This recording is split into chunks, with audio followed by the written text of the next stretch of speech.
no nosso quadro Clínica da Alma. Seremos mais abençoados ainda. Tenho certeza que o Senhor vai falar muito ao seu coração e você pode estar ligando para cá e falando ao vivo no DDD 31 3253 3320.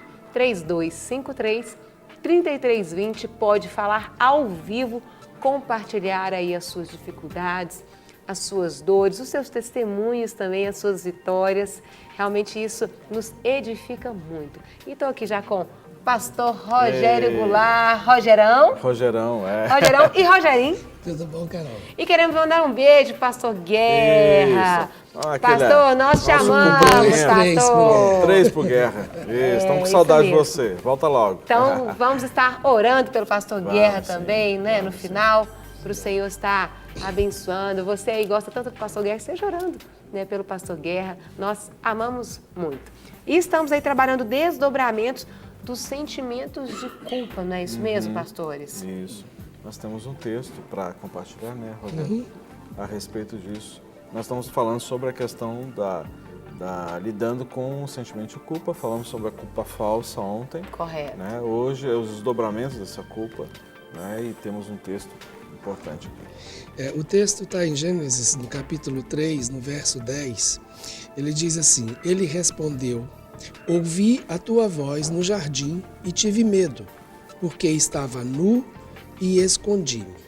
Esse texto ele fala a respeito de Adão, quando Adão ouve a voz do Senhor depois que ele cai, né, depois do pecado, e ele traz com muita clareza o sentimento que Adão teve e que fez com que Adão se escondesse de Deus. É interessante a gente observar que o texto diz que Deus vinha todos os dias, na viração do dia, para ter um relacionamento com Adão. Depois que Adão peca, e Deus, ele continua fazendo, Deus continua vindo, como ele vinha todos os dias, porque Adão pecou, Deus não deixou de vir, Deus veio. Adão é que, por medo, ele se escondeu da presença de Deus. Então, um dos desdobramentos dessa culpa falsa, uma culpa que não gera arrependimento, como a gente falou nos programas anteriores, é o medo. Além do medo, nós temos outras consequências ou outros desdobramentos dessa culpa. Um deles é o sofrimento generalizado, a tendência à autopunição, o afastamento de Deus, o perfeccionismo, a autoimagem negativa e uma outra coisa que nós também falamos, citamos por cima ontem, a pessoa se posiciona como juiz. Então, ela passa a tomar uma posição de estar no lugar de Deus, fazendo ela própria o juiz. Então, esses são alguns desdobramentos, Carol, que a gente vai percebendo como consequências dessa culpa que não gera arrependimento. Entendi. Então, não vem o arrependimento, a pessoa então começa a viver com esse sentimento de culpa. Nós vamos então depois desdobrar esses desdobramentos, porque ele está com uma telespectadora na linha para falar conosco. Bom dia, querida. Bom dia. Seja bem-vinda. Obrigada. Você quer compartilhar uma situação sua ou você precisa de um aconselhamento? Eu preciso de um aconselhamento e eu queria ouvir uma palavra do pastor, entendeu? Porque eu passei por isso há muitos anos, há bastante tempo atrás, de ter provocado um aborto. E eu carrego uma culpa muito grande sobre isso. Certo. E também, como ele disse a respeito da pessoa gerar outra criança em cima daquele aborto, eu tive um outro filho depois, passado um tempo, e esse filho meu, ele veio com portador de uma necessidade especial. Então, assim, eu carrego a culpa e, ao mesmo tempo, eu vejo a culpa na minha frente, entendeu? Certo. Só então, uma pergunta, quando você realizou o aborto, você era casada, solteira? Não, eu era solteira, menor de idade. Quer dizer, por medo de pai e mãe, né? Porque às vezes o pai é muito rígido e acaba, né, vindo para cima do filho, não só com conversa, mas assim com agressão e tudo. Então, por medo do meu pai, eu acabei fazendo isso. Hoje você está casada? Hoje, não estou casada. Certo, tá certo.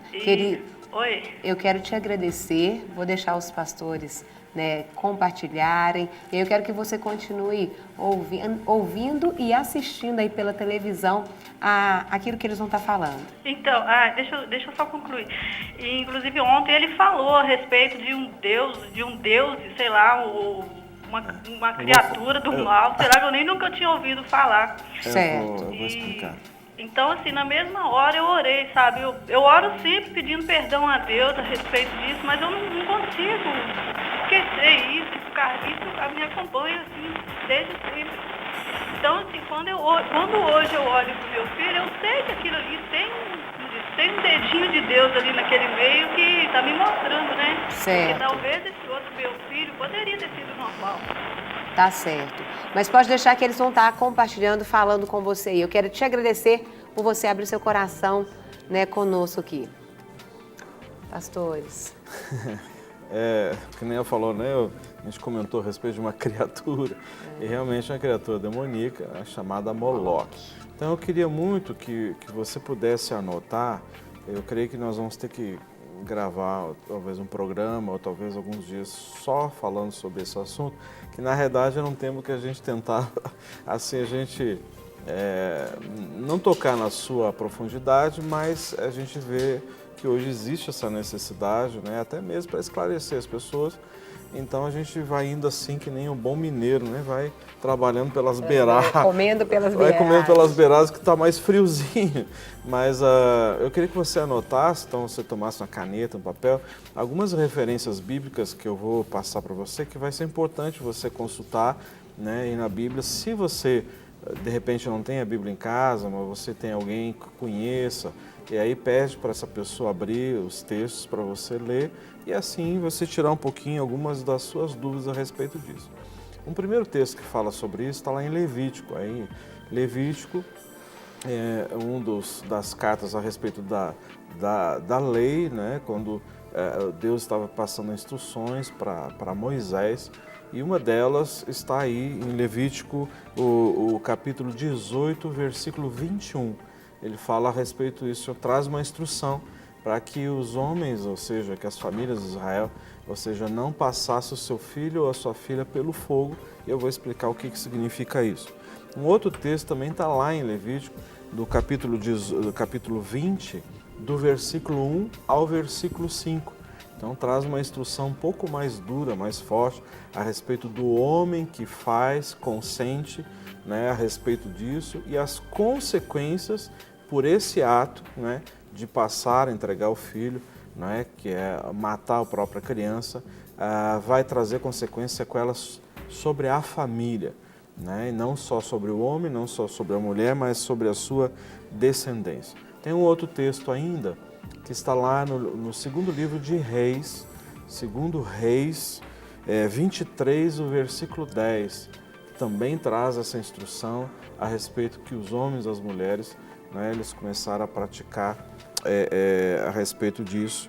Em Jeremias também, 32, 35, e tem mais alguns outros, tem em Salmos, tem em próprio Atos, mas aí a gente vai alongar aqui, mas esses aí já são importantes nesse sentido. Então o que acontece é que naquele período as pessoas então elas consagravam seus filhos a essa entidade, o demônio chamado Moloque, que era adorado através do sacrifício dos filhos ou do primogênito ou dos filhos a ele, né? E aí então para quê? Por que as pessoas faziam isso? E, na realidade o intuito era para que elas pudessem ser prósperas, que elas pudessem ser fecundas, pudessem ir bem em todas as coisas das suas vidas. Esse era o propósito daquela época. Quando a gente pensa nos dias de hoje, assim, que loucura, como que um pai e uma mãe pode fazer um negócio desse, né, Carol? Como que pode consagrar uma criança ali no fogo, que era a forma de consagração a esse espírito, e o sangue inocente, então, era ofertado a esse Moloque, né? Então, na realidade, só que hoje continua sendo feito isso. Hoje não existe mais uma imagem, não existe mais um sacrifício pelo fogo, mas na realidade, ou seja, hoje as crianças estão sendo consagradas no altar do útero das mães. Por quê? Porque ali sangue inocente está sendo derramado. Né? E o útero é o lugar onde Deus preparou, separou, para que as mulheres fossem fecundas, fossem prósperas, onde determinava que a descendência da família. Né? Então, quando existe uma morte ali, num sangue inocente derramado naquele lugar, que é o útero, ou seja, que nós podemos chamar de um território, não é? Então, todo sangue inocente que é derramado numa terra, não é? Existe legalidade para a ação de Satanás. Você lembra o que aconteceu quando Caim matou Abel? Deus perguntou para Caim: Caim, cadê seu irmão Abel? Aí ele respondeu para Deus e disse assim: por acaso eu me tornei tutor do meu irmão? Aí Deus responde a Caim: não, é porque a terra está clamando o sangue do seu irmão. Então, um sangue inocente foi derramado naquela terra. Se nós trabalharmos dentro dessa perspectiva, que o útero também é um território, né? E ali houve um derramamento de sangue inocente, né? Onde o próprio pai disse: eu não quero. A própria mãe disse: eu não quero. Não é? Então, o que acontece? A ação do espírito de morte vai atuar ali, naquele lugar. Né? E as outras gerações, elas vão conviver com a influência do espírito de morte o tempo todo, vão ser assoladas, oprimidas, e além do mais, que a própria mulher vai sofrer essas situações, não é, de sentimento de culpa que nós falamos aqui. Muitas vezes vem frigidez sexual, muitas vezes abre porta para que na família aconteçam abortos involuntários. Então são uma série de situações no campo do físico, certo, e no emocional também. Falta de perdão, a pessoa acha que Deus nunca perdoou. Isso tem tudo a ver. Eu tenho aqui uma participação da Vera Lúcia e ela compartilha numa situação de tormento, né, pastor? Essa é a palavra. Como que o tormento, ele é algo tão real e traz essa culpa, né, no coração da pessoa. Essa é a palavra. As pessoas são atormentadas. Então, por mais que elas confessem e falam, né, que pede perdão ao Senhor, mas é que, como na realidade, no coração da pessoa, ela se sente que não é perdoada, como se Deus não estivesse ouvindo, porque isso volta tudo. Por que volta? É porque o inimigo ele vai fazer o quê? Atormentar, atordoar a pessoa, não é?